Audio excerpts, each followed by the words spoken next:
AICC నుంచి ఇటు PCC నుంచి మీరు పార్టీలోకి రావాలి, తెలంగాణలో కాంగ్రెస్ పార్టీని బలోపేతం చేయడానికి మాతో కలిసి పనిచేయాలని చెప్పి ఒక ఆహ్వానం నాకు ఇచ్చారు.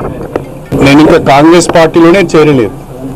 అప్పుడే కాంగ్రెస్ పార్టీ అభ్యర్థిగా పోటీ చేస్తామని ఎలా చెప్పారు? కాబట్టి yet I have not taken a decision.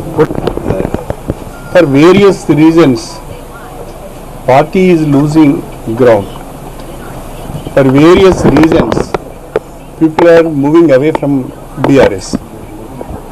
So, to serve the people and to do something for the constituency, we have to take a decision. We have to take a call.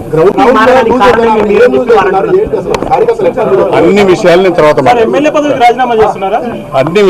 మాట్లాడతాం. Okay.